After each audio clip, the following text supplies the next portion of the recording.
Ayay, hopya baboy. Yes mga langga, ito pong ating video ngayon. Hopya baboy po yung ating recipe ngayon. Gagamit po tayo dito ng puro third class flour lahat sa ating crust. Malambot po yung ating pabalat kasi po yung harina natin na gagamitin is soft flour po. Kaya wag na nating patagalin yan. Simulan na po natin. Ang una nating gagawin mga palangga ay gagawa muna tayo ng pabalat ng ating hopya. Ang mga ingredients ng ating pabalat ay nasa video screen lang. Pwede talaga natin itong mga langga gawing pang pasalubong.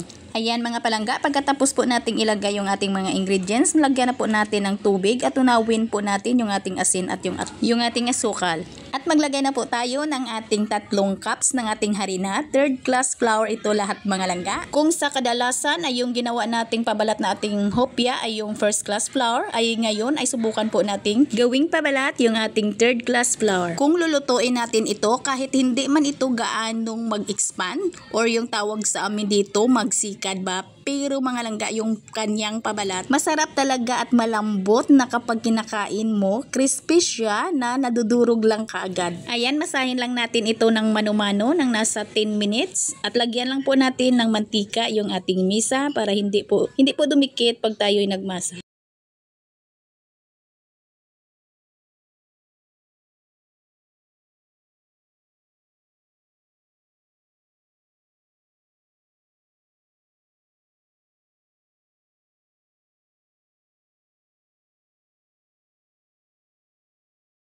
At ayan na mga palangga, pagkatapos po nating masahin ito ng 10 minutos ay ipahinga lang natin ito sandali lang. Gumawa muna tayo ng ating oil dough or tawag namin sa amin dito ay polvoron. Yung ating mga ingredients ng ating oil dough ay nasa ating video screen. Pwede kayong gumamit dito mga langga ng margarine kung wala talaga kayong large shortening. At haluin lang talaga natin yan hanggang sa mag-will combine yung ating large shortening at yung ating harina.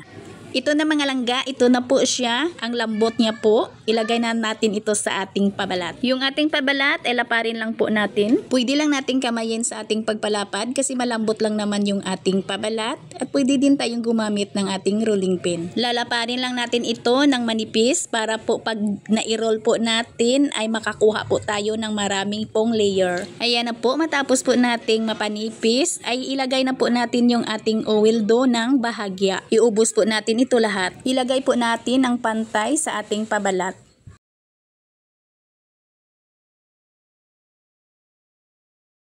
At pagkatapos mga langga ay i-roll lang po natin ng pahigpit po or mahigpit.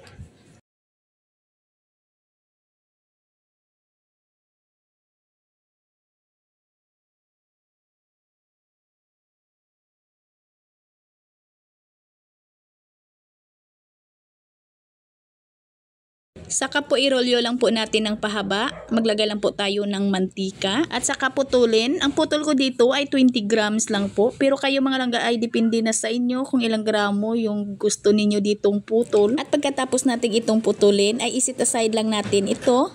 At ngayon ay gagawa na po tayo ng ating palaman. Meron po ako ditong 250 grams ng ating baboy at pinagiling ko lang. Ang kailangan natin na bibilhin yung puro taba, pero okay lang pag mayroong ding laman. Basta yung laman ng baboy ay kaunti lang, okay na yan. Hinugasan ko lang ito at sinala para makuha yung tubig at pag uminit na yung ating kawali, ay ilagay na po natin yung ating giniling na baboy. Haluin lang natin ng haluin hanggang sa lumabas na yung kanyang pinakamantika. Ayan na, lumalabas na po yung kanyang mantika at pag ganito naka golden brown yung ating baboy ay ilagay na po natin yung ating sibuyas. Mahina lang ang apoy dito para hindi tatalsik. Pwede ninyo itong takpan mga langga. Ingat po kayo, baka matalsikan kayo, pero hinaan nyo lang yung apoy, hindi yan tatalsik. At ito na mga langga, okay na ito. Golden brown na po yung ating sibuyas at saka yung ating baboy. Yung baboy natin na laman kasi yung taba ay natunaw na po. Patayin na po natin yung apoy at palamigin. At gagawa na po tayo ng ating mixture filling. Nasa video screen lang yung ating ingredients ng ating mixture. Ang ating asukal dito ay katamtaman lang po yung tamis. Kung gusto ninyong medyo matabang, pwede kayong magbawas. At kung gusto naman ninyong matamis, pwede kayong magdagdag. At nang nailagay na natin yung ating harina, yung ating sugar at yung ating margarine, ay haluin lang natin ng kaunti. At salain muna natin yung ating pork at yung ating sibuyas. Kunin natin yung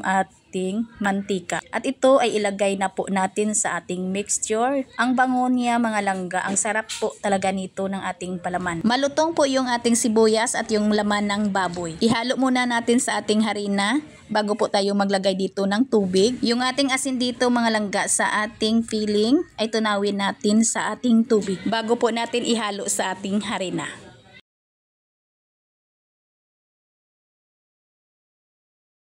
Kasi hindi natin alam kung ano kadami yung mantika ng ating baboy, ay sukatin po natin. Umabot po sa 1/2 cup yung mantika ng ating baboy, pero ang kukunin ko dito ay 1/4 lang sa cup. 1/4 cup yung ilagay lang natin, pero mga langga walang problema pag iubos ninyo ito. Mas lalong masarap. Pero ako kasi ipapakain ko to sa mama ko, sa papa ko. Pero yung papa at mama ko ayaw talaga na madaming mantika. At haluin lang po natin yan mga langga. Huwag po nating masyadong ihalo. Tama na yan para hindi matunaw yung ating asukal. Ayan po. Okay na yan mga langga. Magsimula na po tayong magpalaman.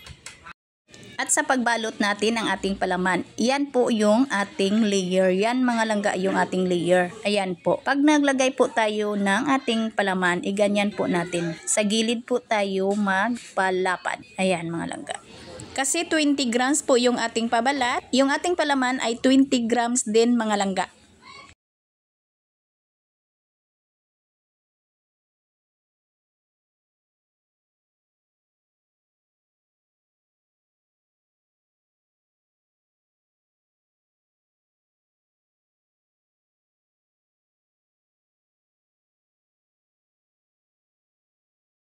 Yung ating palaman ay tamang-tama lang po sa ating kalahating kilo na crust. Ayan po, walang labis, walang kulang. At laparin lang po natin ng kaunti. At mag-igwas lang po tayo dito mga langga. At lagyan po natin ng kaunti lang po na igyelo.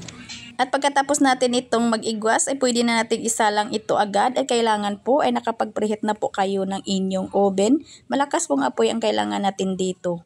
Ito po yung ating baking time sa ating video screen mga palangga.